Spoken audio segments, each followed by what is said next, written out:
చాలా మంది చెప్తారు మాకు కళలు చాలా ఎక్కువగా వస్తాయండి అని అటువంటిది.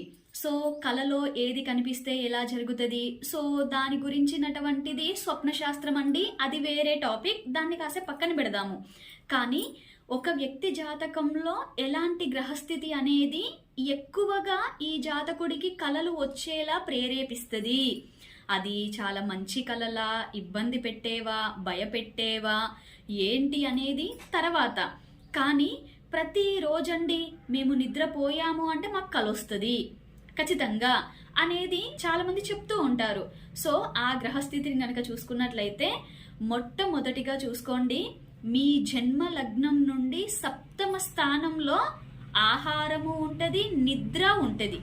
ఓకే, అది వివాహ స్థానము, కలత్ర స్థానం కూడా. వీటితో పాటుగా మనము ఎలాంటి ఫుడ్ని ఇష్టపడతాము, మన యొక్క ఆహారపు అలవాట్లు ఎలా ఉంటాయి అనేది సప్తమమే. మన యొక్క నిద్ర ఎలా ఉంటది, గాఢ నిద్రనా, సుఖ నిద్రనా, నిద్రలేమియా, అతి నిద్రనా, ఇవేవైనా కూడా సప్తమ భావం ఎక్కువగా వీటిని కలిగి ఉంటది. అంటే సప్తమాధిపతి ఎవరవుతారో ఆ గ్రహానికి కూడా ఈ కారకత్వాల మీద హక్కు ఉంటది అని అర్థం. ఓకేనా? మరి అలాంటి సప్తమ భావంలో పాపగ్రహాలు ఉన్నాయా, శుభగ్రహాలు ఉన్నాయా?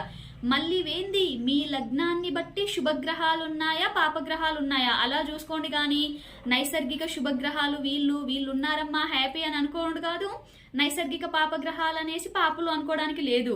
అదొక్కటి మాత్రము ఎప్పుడు మీరు మంచిగా గుర్తుంచుకోండి.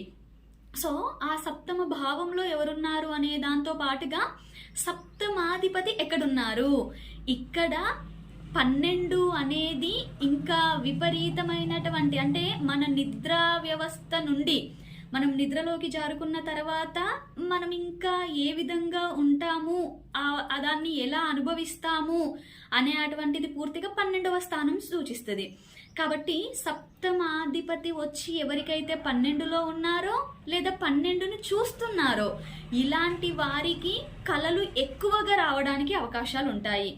అది ఏ గ్రహము అయ్యింది అనే దాని మీద ఆధారపడి అలాంటి, అంటే ఎక్కువగా బాధ పెట్టి భయపెట్టే కలలా, కొద్దిగా స్మూత్గా బాధ పెట్టే కలలా, సో కొద్దిగా ప్రశాంతమైన కలలా ఏంటి అనేది మళ్ళీ అది ఏ గ్రహం అయ్యింది, అది ఎంత బలంగా ఉంది దాని మీద ఆధారపడి ఉంటుంది. కానీ మొత్తంగానైతే మీ వ్యక్తిగత జాతకంలో కళల ద్వారా ఇబ్బందిని పడుతున్నాము, అసలు నా జీవితంలో ఇలా రోజు నిద్రపోయాను అంటే ఆ రోజు నాకు కల రాకుండా ఉండదు అనేలాంటిది మాత్రము సప్తమ భావము ఇబ్బంది పడడము, సప్తమాధిపతి 12లో ఉన్నా చూసిన ఈ రెండూ జరిగినాయి అంటే మాత్రము ఇది ఎక్కువగా ఉండడానికి ఛాన్స్ ఉంటుంది అని అర్థం. ఓకేనా? సో కాబట్టి ఎక్కువగా వాటి ద్వారా చాలా ఇబ్బంది పడుతున్నాము అంటే ఆయా గ్రహాలకి చేసుకునే రెమెడీస్ చాలా మంచివి అని అర్థం.